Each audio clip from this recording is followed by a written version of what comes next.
नमस्कार दोस्तों, लर्निंग ई class fresh के डेली के करंट अफेयर्स वीडियोस में आप सभी लोगों का स्वागत है।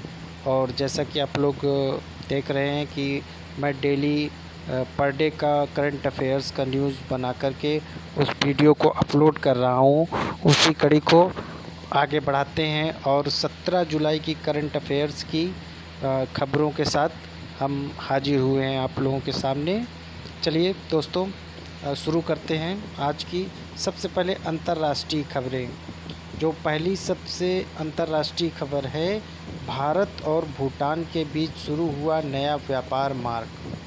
भूटान में भारत के राजदूत रुचिरा कंबोज ने बताया कि भारत और भूटान के संबंधों को और बढ़ाने के लिए एक और व्यापार मार्ग शुरू किया गया है।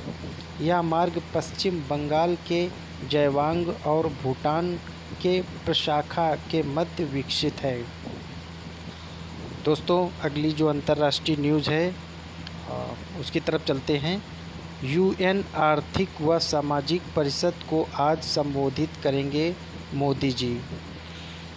पीएम डिजिटल माध्यम से संयुक्त राष्ट्र आर्थिक एवं सामाजिक परिषद के उच्च स्तरीय सत्र को संबोधित करेंगे। मोदी परिषद के समापन सत्र को संबोधित करेंगे। इसमें उनके साथ नॉर्वे की पीएम एर्ना सोलबर्ग तथा यूएन महासचिव एंटोनियो गुतरेस भी शामिल होंगे। जैसा कि आप लोगों को पता है, भारत संयुक्त राष्ट्र सुरक्षा परिषद के अस्थायी सदस्य के रूप में 2021 और 22 सत्र के लिए निर्वाचित हुआ है।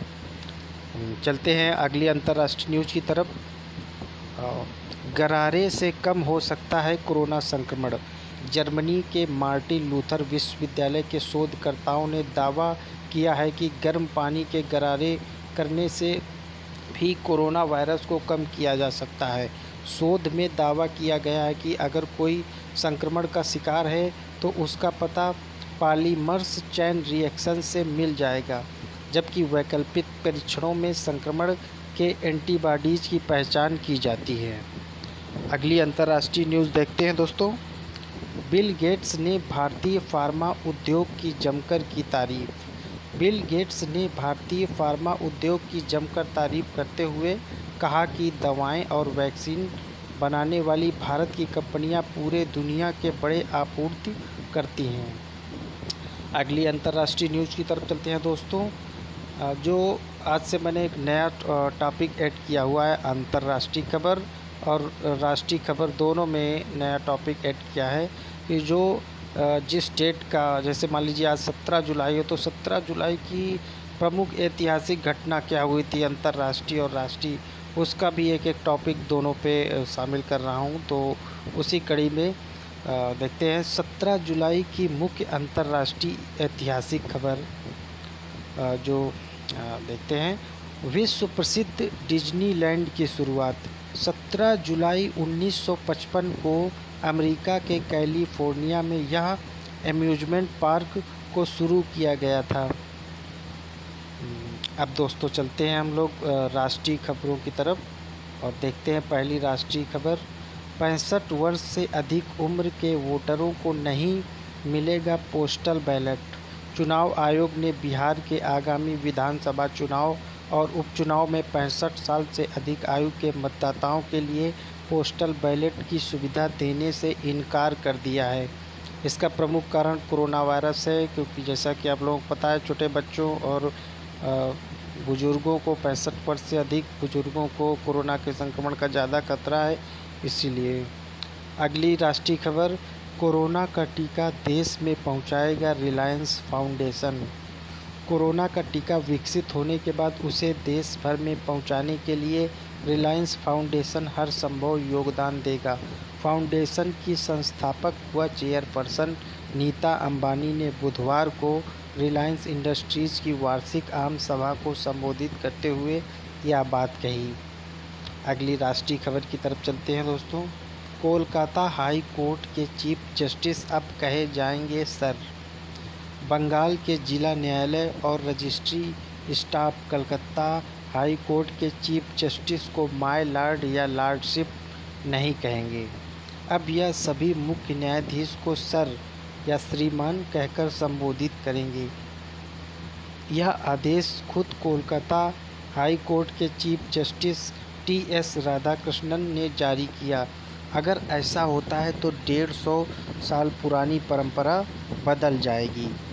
अगली राष्ट्रीय खबर की तरफ चलते हैं दोस्तों।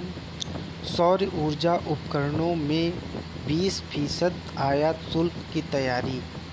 नवीन व अक्षय ऊर्जा मंत्रालय ने सौर ऊर्जा उपकरणों के आयात पर 20% शुल्क लगाने का प्रस्ताव रखा है। वित्त राज्य मंत्री अनुराग सिंह ठाकुर ने गुरुवार को कहा कि सरकार इस प्रस्ताव पर गंभीरता से विचार कर रही है। अगली राष्ट्रीय खबर देखते हैं। ई संपर्क क्रांति ने लाई क्रांति। आर्थिक रूप से कमज़ोर लोगों को कानूनी मदद देने में छत्तीसगढ़ कोर्ट ने रचा इतिहास। यहाँ ज़रूरतमंदों को कानूनी सलाह के साथ ही कानूनी लड़ाई लड़ने के लिए ई संपर्क क्रांति योजना के तहत नामी और चुनिंदा वकील उपलब्ध कराए जा रहे हैं। राज्य विधिक सेवा प्राधिकरण ने इसके लिए एक ऐप भी बनाया है। अगली राष्ट्रीय न्यूज़ है।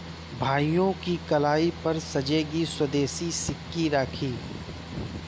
बिहार के मधुबनी का रैयाम गांव पारंपरिक सिक्की कला के लिए जाना जाता है। यहाँ के कलाकार इस बार स्वदेशी राखी बनाने के काम में जुटे हुए हैं। अब जैसा कि नया टॉपिक शामिल है, 17 जुलाई की मुख्य राष्ट्रीय ऐतिहासिक खबर। मद्रास का नाम बदलकर चेन्नई रखा गया।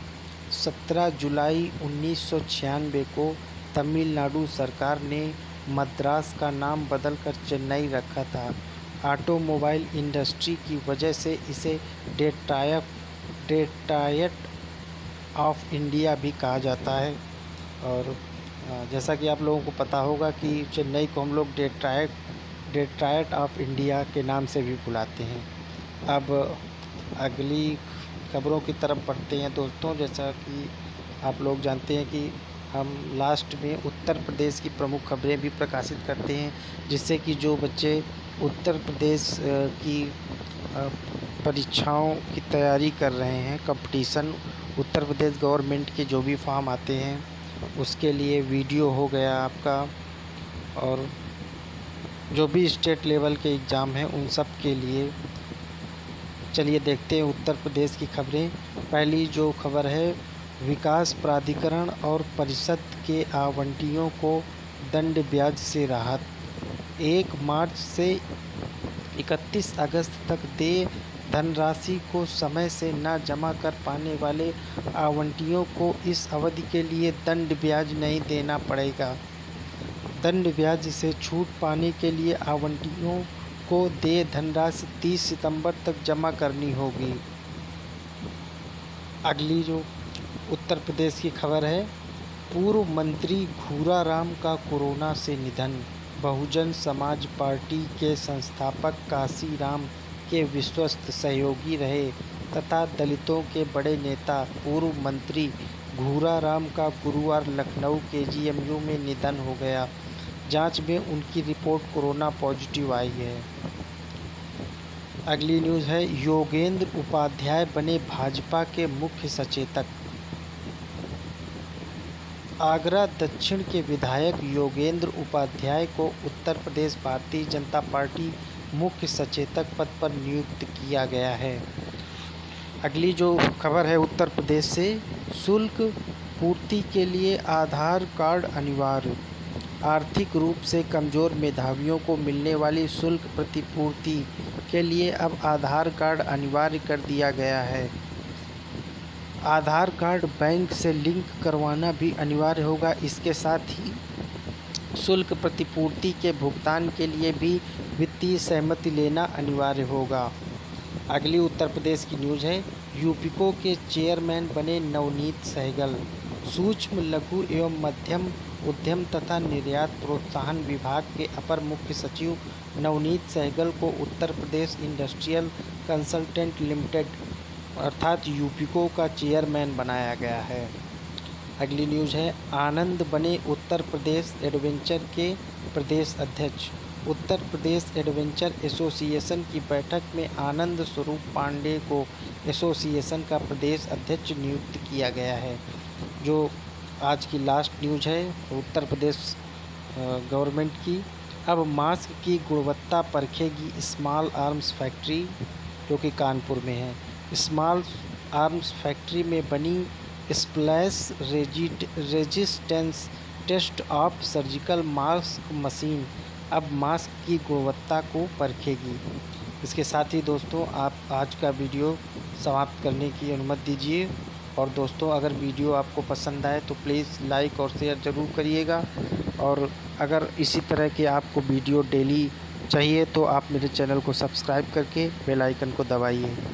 Thank you for watching.